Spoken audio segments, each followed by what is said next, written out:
falou e aí causa o quê? Escândalo. Causa escândalo, né? Pode falar. O pastor que foi fazer um pedido para estava passando necessidade para a família. Você viu isso? Não, isso não vi não. Aí ele coloca a esposa do lado, os filhinhos. Ó, eu estou aqui nessa live, né, porque estamos numa região muito difícil. Gostaríamos de os irmãos, aí o galo. Aí ele olha para o galo. Então, irmãos, aí eu gostaria que os irmãos pudessem. Cala a boca, galo, viva! Meu Deus. Meu Deus do céu. E os filhos não aguentaram. Situação. Pai, vamos lá, pai. Na live. Já era, ao vivo. Pulachou o galo. Sendo que o galo estava fazendo o serviço dele, né? A esposa fez É, o serviço dele é esse. A esposa fez assim. E as crianças. Pedro, acorda aí, Pedro. Mas o que eu quero saber é o seguinte, o pessoal doou. Porque às vezes o pessoal achou mais interessante até doado. Então se o pessoal doou, tá tudo certo. Mas é muito sério. Do faraó é que é engraçado. Meu Deus do céu. Já dava pra ele fazer uma pregação com o cara. Do faraó. Ah, Jesus. Deixa quieto, misericórdia. Deixa quieto. Não sei, eu sei que José está na casa do faraó, ele vai cumprimentar uma tese e acaba ele falando palavrão. Ô, rapaz, meu Deus Aí do o céu. pastor está por trás dele e faz assim. Eita, já foi. Não dá pra voltar. E ele fala e repete, fala e repete. Ah, Está Senhor. entrando um hino e... Meu Deus, que loucura. Deixa quieto. Então, quando você olha para esses casos, você vê o valor da etiqueta. Então, o pessoal muitas das vezes quer desprezar como se fosse coisa de burguês. A etiqueta é aquilo que torna a sua prática algo agradável, algo aceitável, algo louvável. Então, você tem uma etiqueta no seu comportamento, você torna o seu comportamento algo que não causa constrangimento, não causa vergonha alheia. Por quê? Porque você tem uma etiqueta na sua forma de se comportar. Então não ficar, tá no púlpito, não ficar limpando as narinas, não ficar toda hora tossindo de boca aberta, espalhando saliva para todo lado. Cuidado ao falar no microfone, tem gente que passa da conta, lambuza o microfone todo de saliva. Então a pessoa fica se movimentando, fazendo gestos exagerados. Tudo isso rouba a atenção da sua mensagem e coloca a atenção em você. Você não é um animador de palco, você não é um palhaço, você é um pregador. Então tem muitas situações em que a pessoa ela se torna mais atrativa que a própria mensagem, e de uma forma negativa, ou cômica ou grosseira. Então a pessoa olha e fala, nossa, tudo isso aí, eu não sei nem o que ele pregou, eu sei que ele deu um espetáculo, deu um show. Então a etiqueta, ela nos traz uma reflexão sobre qual é a melhor maneira de falar, como é que eu posso falar de uma forma mais respeitosa, quais as melhores palavras que eu posso escolher. É como você vai se apresentar diante de uma pessoa que você respeita, diante de uma pessoa que você ama. Você põe sua melhor roupa, você põe seu melhor perfume, você escolhe o melhor relógio, você se comporta da maneira mais agradável para aquela pessoa. Por quê? Porque você a ama. Um avô, um pai, uma autoridade, um professor, alguém que você quer honrar. Então você vai oferecer o melhor para aquela pessoa. Você vai conversar com ela, você não vai colocar qualquer besteira que vem na cabeça. Você vai colocar os assuntos mais que estão de acordo com o nível daquela pessoa. Então você vai, por exemplo, você vai conversar com uma pessoa que você sabe que tem mais formação que você. O que você faz? Você fica buscando na mente alguma coisa que você estudou, que seja do nível dela. Para quê? Para que ela te respeite também. Fala, ele também não é um tonto, né? Não é um burro, né? Ele sabe alguma coisa sobre isso aqui. Ele estudou, ele viu, ele sabe falar. Então você quer buscar o melhor e colocar o melhor. Tá certo? Por quê? Porque você respeita aquele a quem você está se referindo, a quem você está se dirigindo. Assim, o pregador que se apresenta para pregar, o pastor que está dirigindo o culto, o ministro que está trabalhando, ele se respeita a Deus de verdade, se ele respeita a igreja de verdade, ele entrega o melhor. Então a etiqueta vai reger esse comportamento para que o comportamento seja o melhor, tá certo? Para que ele de fato ele apresente o melhor para Deus. Então, a questão da etiqueta que a gente falou, conceito e definição de pastor. Ele vai colocar, ó, pastor como administrador, pastor como líder e pastor como mestre, também pastor como conselheiro, tá? Então ele vai colocar esses 4 aspectos aqui. Eu até trouxe um texto ao lado, que é o texto de Carta de Paulo aos Efésios 4, 11 a 23, onde diz: e ele mesmo deu uns para apóstolos, e outros para profetas, e outros para evangelistas, e outros para pastores e doutores, querendo o aperfeiçoamento dos santos para a obra do ministério, para a edificação do corpo de Cristo, até que todos cheguemos à unidade da fé, ao conhecimento do Filho de Deus, a varão perfeito, à medida da estatura completa de Cristo. Então existe um desenvolvimento que é necessário ser buscado, tá certo? Para que a gente possa, num processo de aperfeiçoamento, estar nos apresentando da melhor forma para Deus, para Cristo. E durante esse processo, homens de Deus são levantados para que possam conduzir esse aperfeiçoamento, através de pregação, através de ensino, através de conselho, através de broncas. Então muitas das vezes é necessário a exortação. A pessoa está no caminho errado e é a sua responsabilidade exortar, chamar a atenção, não para arrebentar ela, mas com amor, para que ela seja conscientizada e ela volte ao caminho certo, ao caminho do Evangelho, para que ela possa alcançar esse nível, até chegar à estatura de varão perfeito. Então, nesse processo de aperfeiçoamento, é necessário uma ação do pastor como administrador. Então, o pastor está administrando as coisas de Deus, ele está administrando bens alheios, são bens investidos pelo povo de Deus e administrados para o reino de Deus. Então, ele está administrando bens alheios. A forma como será investido o dinheiro, a forma como será administrado o culto, a forma como serão administrados os cargos, a quem ele vai delegar os cargos, tá ok? Então, todas essas questões são fundamentais. A administração, a liderança, no sentido dele tomar sempre a frente das decisões. Então, a primeira preocupação é a dele, sobre como podemos crescer como igreja, evangelizando, quais estratégias, quem eu posso delegar funções para essa tarefa, como está o ensino, o que a igreja precisa aprender, que pessoas eu posso trazer para cá como palestrantes, como seminaristas, que pessoas eu posso delegar para ensino na IBD, liderança, está à frente, movimentando, não é que ele tem que fazer tudo, mas ele tem que se preocupar com tudo, e ele tem que colocar as pessoas certas nos lugares certos, os talentos, distribuir os talentos para que eles possam ser exercidos dentro do reino de Deus. Liderança, ser mestre no sentido de se aprofundar cada vez mais na palavra de Deus, para poder entregar o mais profundo da Sagrada Escritura. Sempre que ele falar com sabedoria. Sempre que ele ensinar com profundidade na Sagrada Escritura.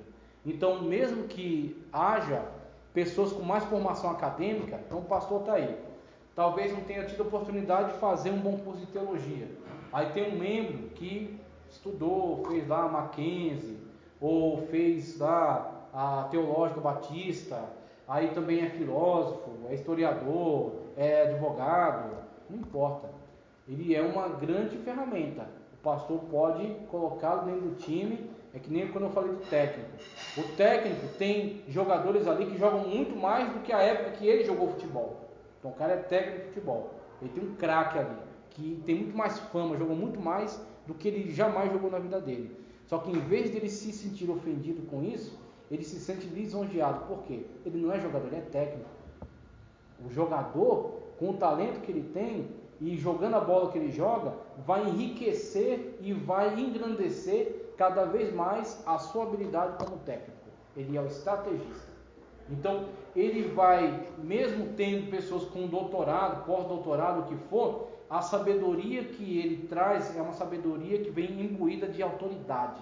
E essa autoridade, porque ele é o ministro, ele é o líder, ele é o pastor, tá ok? Então, mesmo que o outro fala, pode falar no grego, no hebraico, no aramaico, não interessa, mas quando o pastor traz a mensagem, ele está imbuído da autoridade de Deus. Jesus chama os pastores de as estrelas, ou os anjos, tá? Então, quando ele fala acerca das igrejas, mesmo igreja que está cheia de erro, Jesus diz, aquele miserável lá, não, Jesus disse, ao anjo da igreja, que está em Éfeso, na igreja que está em Filadélfia, que está em Esmirna, até Laodiceia, ao anjo da igreja que está em Laodiceia. E o objetivo de Cristo com ele não era arrebentar com ele, mas era trazer ele de volta à consciência. Era o amor que ele tem para com aquela igreja e com aquele líder, ao anjo da igreja de Laodiceia. Tá certo? Então você tem a situação da autoridade do pastor, do presbítero, do ministro, daquele que está falando em nome do Senhor, pela palavra de Deus. E ele é conselheiro, ele é aquela pessoa em quem você espera confidencialidade em algumas situações, você compartilha com ele algumas questões que são difíceis para você, e você espera um conselho, e você espera talvez uma exortação, e você espera talvez um apoio, tá certo? E aí você tem alguém que pode, junto com você, o aconselhamento é o seguinte: o aconselhamento não é você entregar seus problemas para uma pessoa para ela resolver por você, é você compartilhar com alguém que você entende que é maduro espiritualmente, para que ele, junto com você, enxergue a solução, uma solução bíblica para o caso. Então, por exemplo, você tem um problema mecânico, aí você vem para o pastor, olha, eu acho que o câmbio do meu carro está quase destruído, tem que trocar o câmbio, o que o senhor acha? Isso é uma pergunta cabível para nós fazermos. Você pode até fazer, talvez isso seja tão mecânico, né? Exatamente, mas não como pastor, e sim como mecânico. Então, esquecendo o pastor como o mecânico, né? Então, é uma pergunta para você fazer para o mecânico. Então, você vai até a mecânica. Para o pastor, você vai trazer o quê? Algo que diz respeito a ele como homem de Deus, como um conselheiro, mediante a Sagrada Escritura, mediante o histórico de vida cristã que ele tem. Então, por que você compartilha com ele? Porque você quer que ele, a partir do histórico que ele tem, ele compartilhe com você a visão de Deus, que ele pode te abrir, que ele pode te elucidar. Então, pastor, junto comigo, me ensine a enxergar essa situação e ver uma direção bíblica nela. O aconselhador, ele ajuda você a enxergar, ele não dá para você a solução pronta, ele ajuda você a entender qual é a solução. Qualidade do pastor, vamos lá, seguindo a aula aqui, qualidade do pastor. Vamos lá. A família do pastor, ele vai discutir aqui, tá? A família do pastor. Aí nesse tema ele aborda a esposa do pastor, a atuação da esposa do pastor no ministério da igreja, como o pastor deve tratar a esposa, como os crentes devem tratar a esposa do pastor. Então essas questões aqui relacionadas primeiramente ao ministério compartilhado, né, entre o pastor e a sua esposa. Eu quero trazer até a leitura aqui já, o texto que está ao lado ali, Carta de Paulo a Timóteo 5, 1-8, diz o seguinte, não repreendas asperamente os anciãos, mas admoesta-os como a pais, aos jovens como a irmãs, às mulheres idosas como a mães, às moças como a irmãs, em toda a pureza. Honra as viúvas que verdadeiramente são viúvas, mas se alguma viúva tiver filhos ou netos, aprendam primeiro a exercer piedade para com a sua própria família e a recompensar seus pais, porque isto é bom e agradável diante de Deus. Ora, o que é verdadeiramente, a que é verdadeiramente viúva e desamparada, espera em Deus e persevera de noite e de dia em rogos e orações. Mas a que vive em deleites, vivendo está morta. Manda, pois, estas coisas, para que elas sejam irrepreensíveis. Mas se alguém não tem cuidado dos seus, e principalmente dos de sua família, negou a fé, e é pior do que o infiel. Por que eu trouxe esse texto? Nesse texto, fica muito claro para nós, a partir do aconselhamento que Paulo está dando a Timóteo, sabendo que Timóteo é o seu representante, e que ele vai representar Paulo em muitas igrejas, ele quer instigar em Timóteo esse tipo de relacionamento saudável dentro da igreja, tá? Eu já falei aqui nas aulas de liderança cristã que muitas pessoas veem a igreja como uma empresa.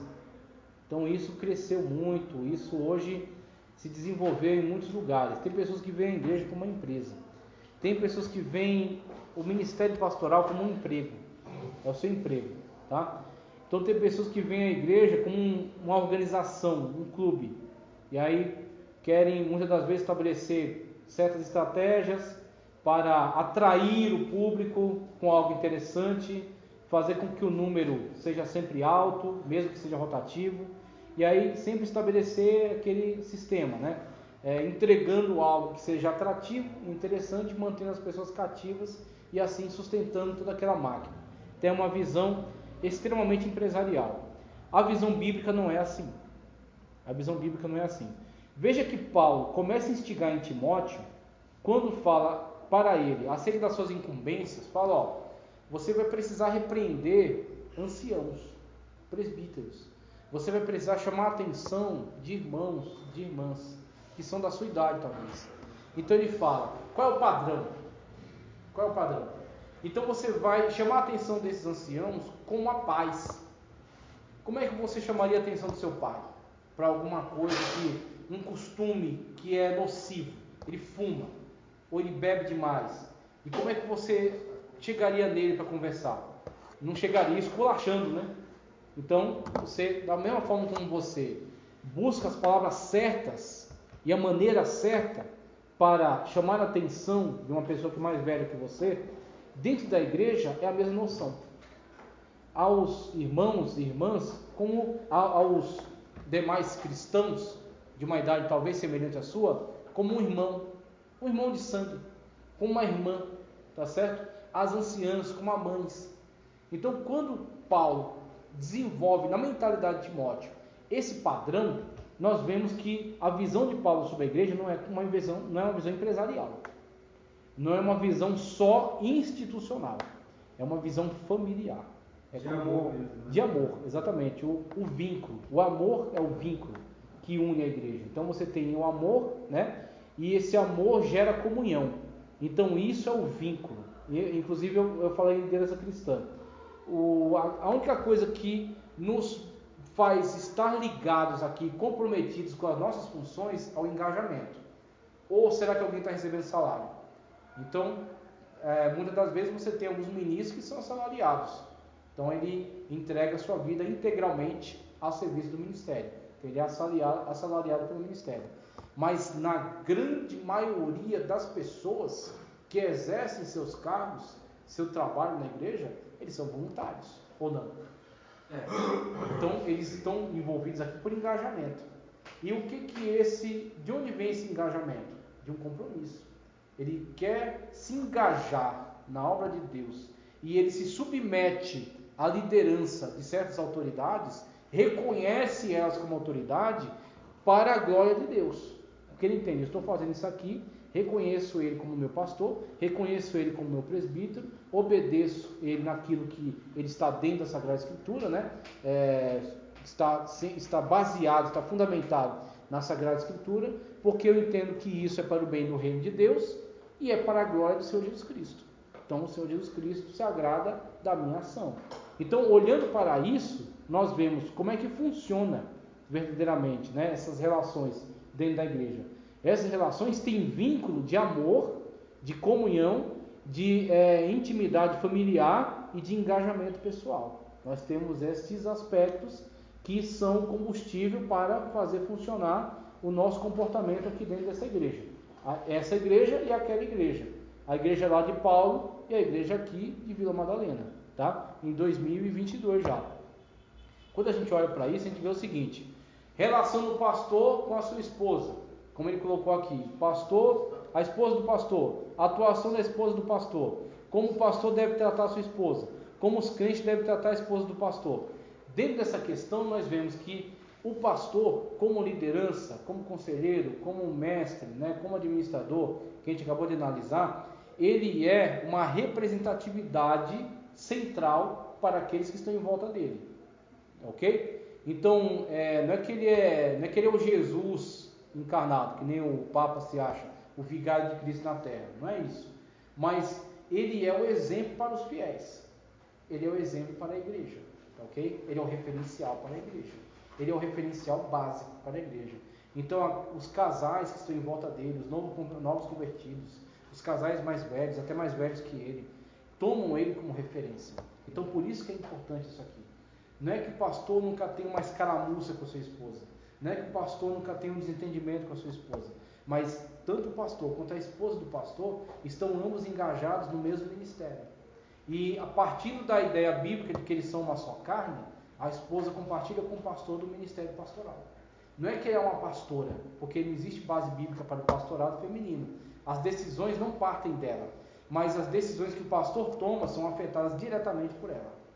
Por quê? Se o pastor está em conflito, tá certo? Se o pastor está com uma vida familiar destruída, isso vai afetar diretamente a sua representatividade dentro da igreja. As pessoas sabem que ali está uma família que faliu, que fracassou.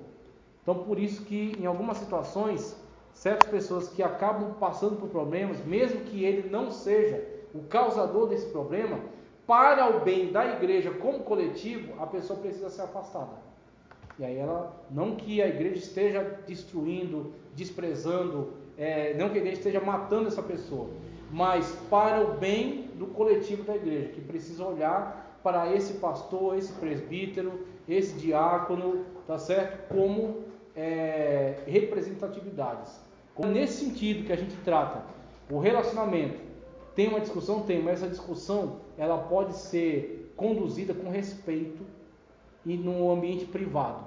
Então, no ambiente privado, inclusive, casais que são maduros, nem na frente dos filhos eles discutem. Por quê? Porque a criança não compreende. A criança ela se vê muito insegura diante daqueles problemas sendo tratados, aquela roupa sendo lavada em público. Então, para preservar as crianças e também para preservar a obra de Deus, tudo que é tratado pode ser tratado no privado, no ambiente privado. Então, o respeito, o relacionamento amoroso, o relacionamento amistoso, o relacionamento de respeito, tá ok? Do pastor para com a sua esposa. Por isso que eu li o texto aqui de Paulo a Timóteo. Aquele que não cuida nem dos seus, nem dos domésticos da fé, e principalmente dos de sua casa, como ele dizia em outro lugar, negou a fé e é pior que o infiel. Adianta alguma coisa? Prega muito, tá certo? Fala muito, ensina muito, mas é uma pessoa estúpida, brutal, uma pessoa sem qualquer afetividade para com a sua esposa. Seu ministério é totalmente inútil, porque as suas palavras dizem uma coisa, mas a sua ação vai lá e desfaz tudo que você disse. Então, as pessoas como que começam a olhar para ela e desacreditar tudo aquilo que ela diz, mesmo que na frente dela, elas mantenham aquela aparência, aquela pose. Então, respeite ele como pastor, só da boca para fora, porque não segue nada do que ele diz. Por quê? O que ele faz contradiz tudo que ele diz. O ministério dele, já era, está destruído. Então, é aí onde você vê, grandes homens de Deus caíram, não porque o diabo se levantou e trouxe uma perseguição para a igreja, ou o caixa da igreja está ruim, ou a membresia está pouca. Não, às vezes está bombando, está financeiramente forte, membresia também volumosa, forte, muitas atividades, boas atividades na igreja, mas no âmago da sua vida familiar, algo não foi tratado da forma como deveria ser. Então, alguma mágoa que foi escondida, alguma coisa não foi resolvida, alguma coisa está sendo escondida, está sendo jogada debaixo do tapete, e aí quando menos se espera, aquele vaso de vidro se quebra, aquilo que era máscara cai, e aí tudo demais que ele construiu vem tudo abaixo, vem tudo por terra. Por mais que ele seja um grande administrador, mas se ele, na sua vida íntima, na sua vida familiar, ele fracassa, tudo fracassa. Se aquilo cai, tudo cai. Então é imprescindível, é importantíssimo, tá certo? A atuação da esposa do pastor, ela vai no sentido que, se eu já vi situações em que o pastor está pregando no púlpito e a esposa está na nave da igreja conversando simultaneamente a pregação do pastor, falando sobre a novela. E não era um pregador, o pastor era um grande pregador. era um grande pregador, tá certo? Uma pessoa que pregava de uma forma maravilhosa. Mas a esposa lá embaixo, ele pregando e ela simultaneamente falando sobre a novela. E aí Eu as pessoas... assisti um que espiritual, né? da Santa Ceia acontecia que quando ele terminava a ceia, ela pedia para ir lá na frente para uma palavra. Chegava no pé do altar e dizia assim: vocês estão pensando que ele é santo, então dá para ele, como ele diz aqui, que se Meu Deus. em casa ele faz isso. Meu Deus. Aí ele fazia mesmo assim. Que escândalo. Irmãos, olha, e o nome dela era Santa. Meu Deus. Ela já passou por isso. Que situação, rapaz. E tem uma coisa, Terrível. ela era uma mulher, ela já estava vergonha, mas era uma mulher que se você escutasse uma profecia da boca dela, podia escrever, meu irmão. Olha só, hein? Meu Deus. Mas ele tinha uma moral com a igreja muito grande, só que era assim, ele não trazia ela para os cultos, ele tinha só Porque senão ia ter esse miséria. problema. Aí Olha quando só. chegava na ceia, ela dizia, não vou, porque a ceia. Aí Ela entregava o. Aí quando chegava lá, ela insistia, dizia assim, quero uma palavra. Aí ele ia dizer não. É. Aí quando chegava lá, ele dizia, ó, ele me maltrata, ele chama palavrão comigo, ele tenta bater em mim. Ele é esse santo que vocês estão vendo aqui não, viu? O maior prejuízo é da igreja.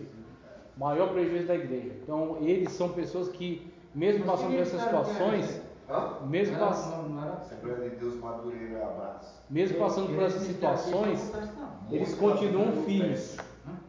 Agora imagina novos convertidos ouvindo isso. Imagina pessoas que estão se firmando ainda na fé ouvindo isso aí. Exatamente. Então você tem essa questão familiar que ela é imprescindível, não pode ser ignorada, não pode ser colocada de lado. A atuação da esposa do pastor é tão importante quanto a do pastor. A questão é, as tomadas de decisão são do pastor, mas o comportamento da esposa vai dizer se aquele pastor é um ministro de Deus verdadeiramente, sim, ou se na verdade ele é só uma fachada. Então é aquilo lá, não que ele não tome mais decisões, mas se ele toma decisões e a sua vida familiar, a sua esposa, o comportamento da sua esposa, as denúncias, como você colocou aí da sua esposa, desfazem a imagem que ele acabou de construir, a pregação dele não surte mais efeito. Então é anulada, ele continua ali existindo, mas não tem mais um efeito benéfico na igreja. Ele era um homem que ele não. Ele era um homem que assim. Ele dirigia toda a organização do culto, da reforma da igreja, de tudo. Só que ele era um homem que, se fosse dizer assim, você vai trazer a palavra, ele não trazia.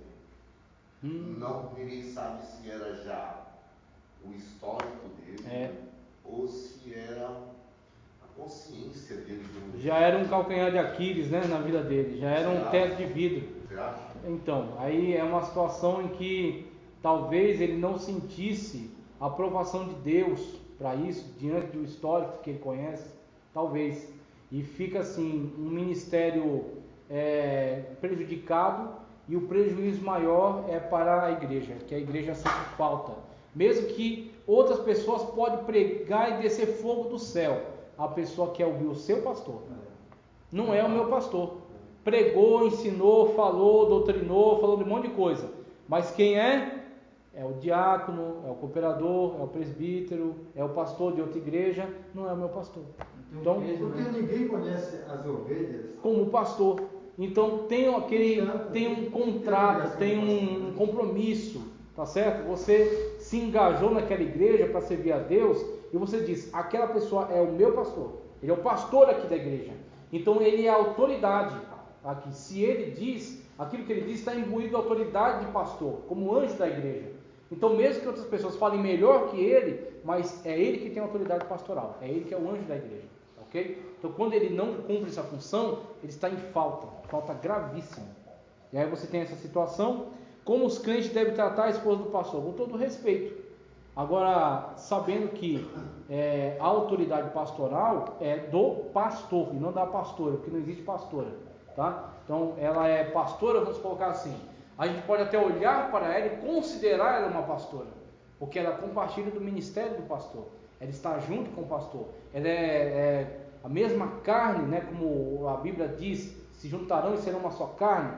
Então eu olho para o pastor e digo, a pastora está junto com ele nesse ministério, mas hierarquicamente falando, biblicamente falando, existe pastor, e a esposa do pastor é crente como todos os crentes, mas ela tem um papel fundamental. E diaconisa? Diaconisa também, não tem, biblicamente falando, não tem apoio para esses ministérios femininos. Diaconisa, por exemplo, existe como função. A Sintique e a Evódia eram duas diaconisas. Por quê? Porque elas exerciam o trabalho na igreja. Paulo, inclusive, pede para que conversem com elas, para que elas parem de brigar, que elas estavam em conflito entre si, elas se reconciliem, porque elas são muito importantes para o evangelho. Priscila e Áquila, por exemplo. Priscila, no mínimo, era uma missionária, e em algumas circunstâncias ela devia exercer uma liderança. O nome dela aparece até primeiro. Sim. Agora, hierarquicamente falando, não tem apoio para o ministério feminino, mesmo que funcionalmente ele exista, ele acontece. Então as mulheres, elas têm espaço, sim, a Bíblia Sagrada dá espaço para elas trabalharem, elas têm espaço, elas têm autoridade, né? Biblicamente falando, Paulo mesmo recomenda em muitas ocasiões que mulheres sejam respeitadas, né? Como o trabalho, como eu falei, de Sintique e Evódia, trabalho de Priscila e Áquila, né? Então tem muitas situações. Jesus, no seu ministério, aproximou as mulheres, deu às mulheres oportunidade de ouvir a palavra, que na época era um absurdo. Então, diversas vezes na Bíblia você vê o espaço da mulher sendo afirmado, garantido. Agora, hierarquicamente falando, você tem os ministérios são entregues aos homens. O pastor, o presbítero, o diácono, você vê homens e não mulheres, tá? Então você tem essa situação que você tem que respeitar os limites da Sagrada Escritura. Eu não posso ir além do que a Bíblia me entrega. Então, se a Bíblia não me deu esse referencial, eu não vou aqui tomar a liberdade para mim de estar falando aquilo que a Bíblia não diz. Relacionamento pastoral, aí ele coloca aqui, saber transitar entre o povo, entrar é fácil, sair, entrar é fácil, difícil é permanecer, geração e solução de conflitos, ética horizontal e mística vertical, convivendo com Deus e com os homens, amor versus vida, religiosidade versus bondade, tudo isso aqui, é coisa que você lê em casa, né? Pode o pastor ser um homem bom? Coloca aqui também essa questão. E aí na lição 2, para a ética na administração financeira da igreja. Então, sobre essas questões, saber transitar entre o povo, não tem como não se lembrar daquela fala de Salomão, na sua oração, quando ele pede a Deus sabedoria para saber entrar e sair no meio do seu povo. E aí eu já faço memória da situação das cidades-estado da época, que eram muradas, e tinha a porta da cidade. Na porta da cidade você tinha os juízes, você tinha os anciãos, você tinha as pessoas que exerciam autoridade. Então, quando você entrava, você estava sendo observado por aquelas pessoas. E também quando você saía. Então, existem muitas situações em que a pessoa entra de cabeça erguida e sai envergonhado, porque fez mau negócio lá, porque foi repreendida, ou porque perdeu, ou se envolveu com jogatina e saiu miserável, saiu sem os bens. Então, esse sair, ele evoca muito essa ideia de comportamento, de manter, tá certo? Um padrão de comportamento que seja louvável, um padrão de comportamento que seja aceitável. E aí Salomão, orando a Deus, ele pede exatamente nessa linguagem: me ensina a entrar e sair no meio do teu povo. Então o pastor, ele deve absorver para si também essa inteligência de Salomão, de saber entrar e sair no meio do povo de Deus. Então o pastor, ele tem que ter a noção seguinte, de que tudo que ele diz e tudo que ele faz é observado. Tudo que ele diz, tudo que ele faz é observado. Então ele tem que ter esse cuidado, né? Para que ele não cometa deslizes. E aí, claro, a gente também aqui não pode ser irracional, porque um pastor é um ser humano. Ele não é um supra-humano, né? Ele não é alguém que está isento de quaisquer tipos de erros. Mas se você cometer um erro, existe a possibilidade de você assumir o seu erro. Você falou, olha, eu falei isso, mas eu quero pedir perdão pelo que eu falei, porque eu falei num momento de estresse, tá certo? Eu analisei essa questão, muitas das vezes as pessoas trazem caso, né? Então, isso aí é recorrente, a pessoa traz um caso, pastor, aconteceu isso, tá certo? A pessoa que traz para você, às vezes é alguém que você confia, só que tem um grave problema, qual? A pessoa está falando aquilo na ótica dela. Então ela olhando para aquele caso, ela entende que ela sofreu uma injustiça, da perspectiva dela. Só que quando você vai analisar o caso mais a fundo, muitas das vezes aquela situação ela está atrelada a algum outro momento em que ela mesma foi injusta com alguém, aquilo criou uma semente de amargura, às vezes no coração da pessoa, e quando, no passar do tempo, aquilo que para ela não foi nada, quem bate esquece, mas quem apanha lembra, como dizem por aí, né? Então, muitas das vezes, a situação que a pessoa trouxe para o pastor, a raiz dela está muito mais funda. Então, aquilo foi só um momento. Aí o pastor, muitas das vezes, ouve o caso parcial da boca de uma pessoa só. Por ele confiar na pessoa, ele já começa a construir sua sentença. Aí ele já vai, né, quando chegar até a pessoa, já colocar as coisas nos termos conforme aquela narrativa. Conforme a narrativa daquele ponto de vista, que é o ponto de vista daquela pessoa, da forma como ela vê. Pronto, o pastor foi parcialidade. Então ele vai analisar aquela pessoa a partir de uma parcialidade. Ele não tem uma noção completa do caso, ele é parcial. Ele está somente com o ponto de vista de alguém. Quem chegou para ele? Foi um presbítero, foi um ancião da igreja, foi uma liderança, não importa, procure saber os dois lados. Procure saber os dois lados e principalmente confronte os dois. Se a pessoa ela tem razão, ela está disposta a qualquer confrontação. Pode ser que o presidente da república, ela tem razão. Ela sabe, eu sei como foram as coisas, eu sei o que foi dito, eu sei o que não foi dito. Então eu aceito uma confrontação com qualquer pessoa. Eu vi uma vez um caso desse com o pastor José Orlando, que está ali no Esmeralda. E uma pessoa chegou para ele, a pessoa chegou no pastor Paulo dos Santos e reclamou sobre uma questão de reservar o tempo para uma cerimônia de casamento. Foi isso, reservar o tempo para uma cerimônia de casamento. Só que ele tinha falado para a pessoa que ela tinha que ter falado com antecedência, porque já tinha um outro evento. E aí a pessoa pegou e foi até o pastor setorial, Paulo dos Santos na época. Só que falou na versão dela, que ela pediu com educação e tudo mais, mas o pastor ignorou, mas o pastor não sei o quê. O que o pastor Paulo dos Santos fez? Não deu um parecer favorável a ele logo de cara. Falou, não, tudo bem, irmão, a gente vai resolver isso. O que ele fez? Esperou uma ocasião e pôs frente a frente o pastor e a pessoa.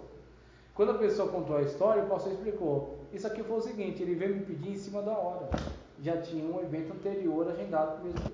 Acabou. Agora por quê? E se o pastor, ele ouve a pessoa e já começa a construir em cima dessa narrativa? Realmente, o pastor está favorecendo um amigo dele, está desprezando o pedido do irmão, Não, aqui é parcial. Você precisa ter uma visão inteira do caso. Esse lado, mas também tem o outro lado, para você poder analisar e pesar na balança e ver quem está com a razão. E poder tomar uma decisão e edificar as duas pessoas, trazer a concórdia de novo. Então você tem essas situações que são extremamente importantes e elas são tomadas de decisão. E cada tomada de decisão dessa pode fortalecer o seu ministério, pode destruí-lo.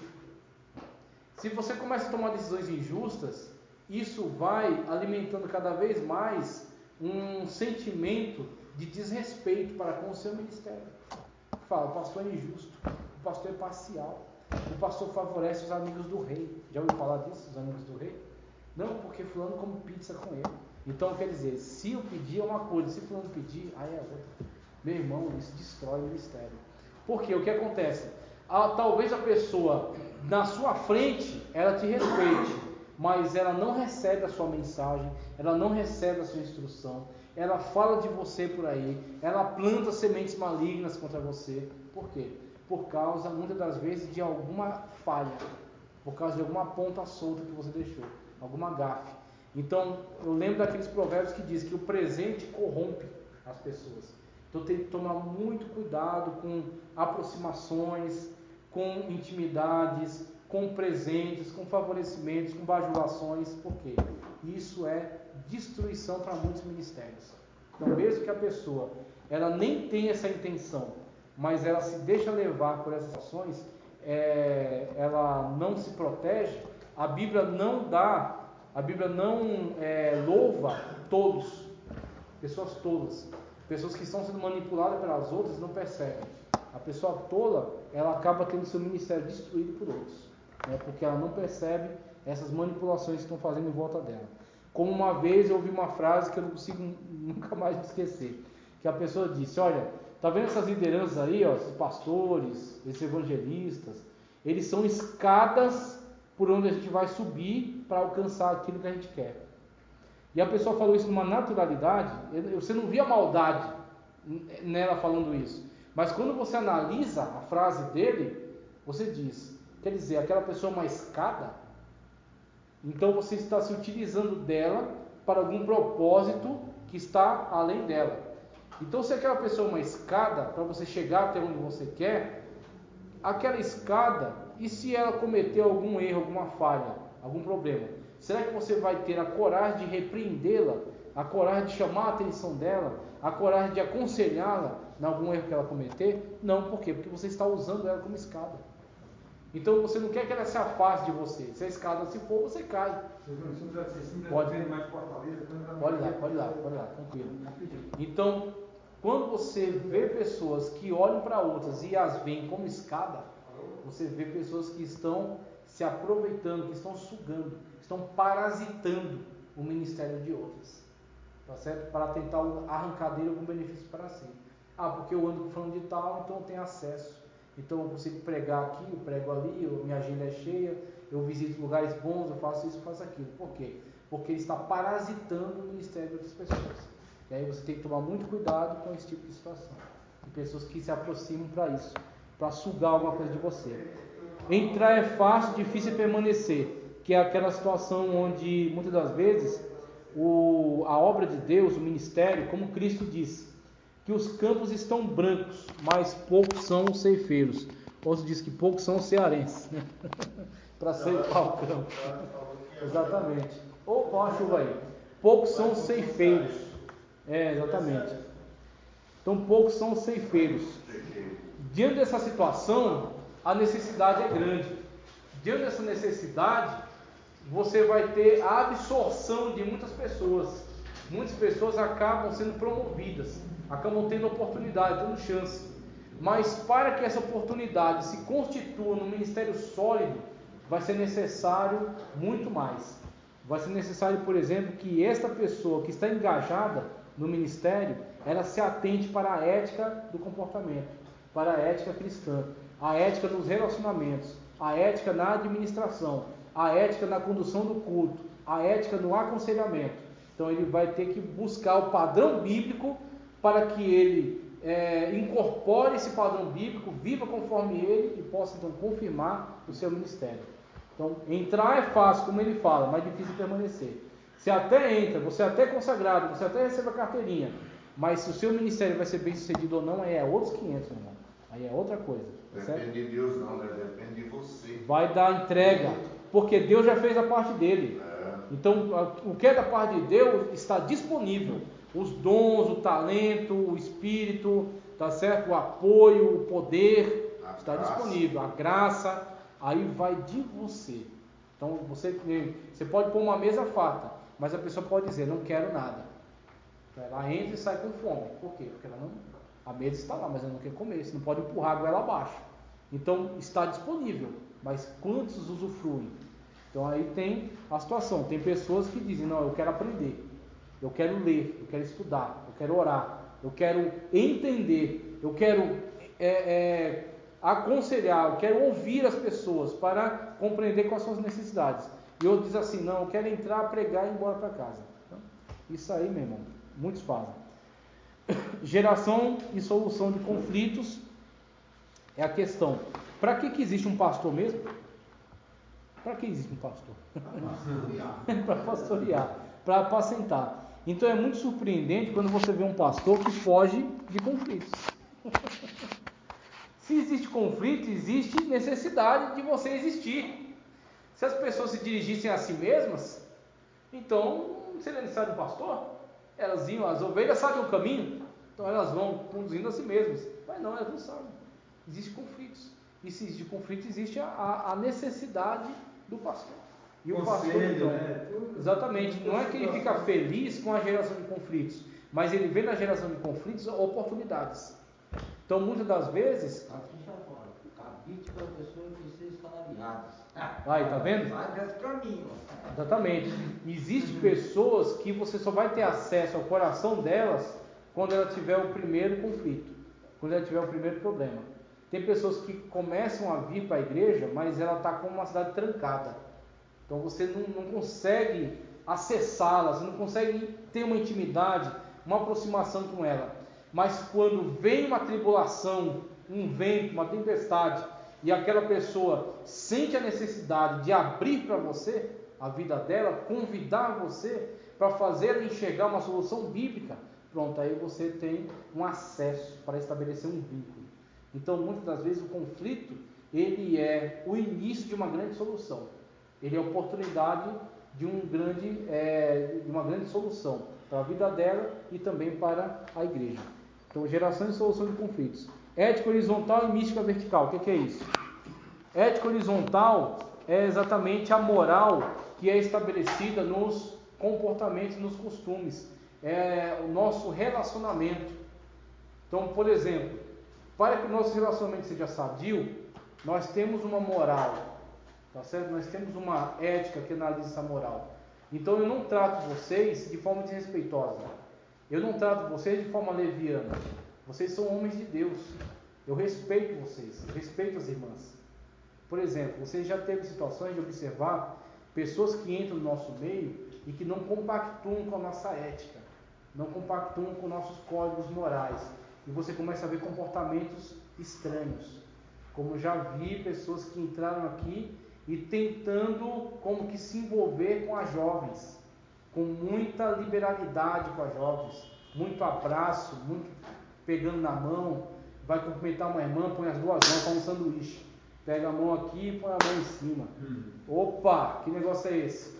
A gente já fica alerta, aí já chama logo dos irmãos, né, mais avantajados, já põe do lado ali para conversar, trocar uma ideia, né? Opa, meu irmão, como é que é? Quais são suas intenções? Para quê? Para entender, não, só para entender qual é a dele, só para entender quais são, né, seus propósitos, seus objetivos, para a gente dar uma luz para ele, um caminho para ele, né? E esse caminho talvez conduza ao caminho da rua. É isso mesmo. Exatamente. Para mostrar que a sua igreja tem A atitude de um pastor é errada. imoral. A atitude de um pastor é errada. A atitude depende da atitude. Não, eu estou falando disso aí mesmo, do que você está falando. Porque, há pastores que são meio retraídos, mas há pastores que abraça todo mundo, beija todo mundo. Eu conheci um que beijava assim. Passou na frente e ele beijava. Então, as irmãs solteiras, as irmãs casadas, os irmãos, ele abraçava e minha cara, e era assim. Sabe qual é o problema? Muitas das vezes ali não há uma intenção maligna, tá certo? Então a gente tem que pensar em casos em que ali talvez não haja uma intenção maliciosa, carnal. Mas mesmo que não haja, o que isso transmite? Para o carnal que está lá fora. Exatamente. Para as pessoas instáveis, né, que está ali. Então, um conselho que foi dado por um imperador, que eu não lembro se foi Marco Aurélio, não lembro, ele falou assim, olha, não basta ser correto, não basta ser ético, tem que parecer correto. Então, você diz assim, não, na minha cabeça eu sei a minha intenção, só que quantas pessoas estão conectadas com a sua mente e sabem quais são suas verdadeiras intenções? Sim. E tem pessoas que assim, mesmo a sua intenção não sendo maliciosa, mesmo assim ela não gosta, meu irmão. Então a gente precisa estabelecer limites. De bom senso, né? Aí rege, por exemplo, o campo da ética e o campo da etiqueta. Então, para um homem, você tem uma possibilidade de uma aproximação mais íntima, mais cordial, com um abraço, esse tipo de coisa. Para uma mulher, rege um comportamento de um afastamento maior, para que não dê oportunidade, tá certo? A pessoas que critiquem, que se ofendam, que se enciumem, incendiar um ciumento. Muitas das vezes você fez aquilo, o cara não tem, por certos limites, ele não expressa ali, mas em casa é a pessoa que vai sofrer as consequências, e quem causou foi você. Então por que você deu esse abraço? Esse abraço causou bens, não causou males. Então, você tem que tomar muito cuidado com esse tipo de coisa. Pode falar. Eu conheci um rapaz que ele falou que era o segundo do pastor dele já. Aí ele falou que sempre que o pastor chamava para conversar com alguém, não levava na sala reservada, separava o lugar da igreja no final do culto e conversava. Ali mesmo. E aí ele ficou aqui na cabeça e perguntou, pastor, você não tem uma sala reservada? Um gabinete. Um gabinete? Ele falou, tem, meu filho. Mas você sabe por que eu não faço isso? Sempre que eu vou conversar, eu levo alguém, eu levo minha esposa, como mulher, mas tem muitas mulheres que sentavam na minha frente e fazia isso. Aqui ela não vai fazer isso. Exatamente. Nós somos homens. Quais são as intenções das pessoas que estão ali? Não vai fazer isso. Você tem que saber que a igreja é um pronto-socorro. Entra qualquer pessoa, entra quaisquer pessoas dentro da igreja. Então tem pessoas que estão ali para adorar a Deus. E quando você cai na real, você tem que começar a se proteger. Então esse pastor foi muito esperto, muito inteligente, se protegeu.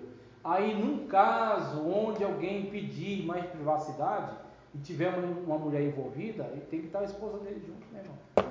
Para evitar qualquer tipo de problemas. Vai dar carona com uma irmã, uma coisa que a gente já discutiu há um tempo atrás numa EBD. Vai dar carona com uma irmã, você está acompanhado para poder dar uma carona para ela? Por quê? Você deu uma carona, aí alguém viu, tá lá o irmão e a esposa de fulano de tal no carro junto. Para você é uma carona, para ela também, mas e para o terceiro? Opa, estão indo ali, para onde será que vão? Exatamente. Aí existe até coloquei uma exceção. É um lugar perigoso, você está passando, a irmã está exposta ali numa situação de risco.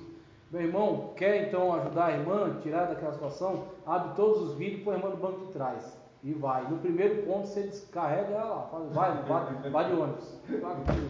Tira daquela situação e tchau. Por quê? É situações em que você tem que se prevenir. Então, o pastor Ezequiel falava, se você vai visitar um irmão, chega na casa dele lá, só está a esposa dele, e assim ele pode falar, irmão, volta outra hora. Ô irmão, a gente reagenda. Quando é que seu esposo vai estar? Só é domingo. Pronto, é o domingo que é o dia bom mesmo visitar. Então você tem que fugir da aparência do mal. Não é para você encarar o mal de frente e se agarrar com ele. É para você fugir da aparência dele. Tá ok? Encerrando a aula, fechando, ele fala, convivência com Deus e com os homens, amor e vida, religiosidade e bondade. Pode o pastor ser um homem bom? Quando ele discute essas coisas aqui, ele está falando sobre questão comportamental. E a questão de ser bom, muitas vezes o pessoal confunde ser bom com ser conivente com erro. Então o pastor é uma pessoa boa, sim, só que o ato da pessoa ser boa não era ser conivente com os seus vícios, com os seus erros. Então, se você quer ver uma pessoa que é boa mesmo, que é seu amigo, que quer teu bem, é a pessoa que tem a coragem de chegar na sua cara e apontar um problema que está te fazendo mal e que pode levar você à destruição. Essa é uma pessoa que de fato quer o seu bem. E o pastor, ele tem o chamado de Deus para essa função. Então pode o pastor ser bom, sim, quando ele, atendendo ao seu chamado, ele cumpre o seu ministério. E ele aconselha a igreja, ele ajuda a igreja, tá certo? Ele aponta os pecados, aponta os erros, corrige, sempre dentro daquilo que a Sagrada Escritura recomenda. Aí ele está cumprindo com o seu chamado, o seu ministério, tá ok? Então a gente encerra aqui. A próxima já é a lição 2 sobre a administração. Pode falar.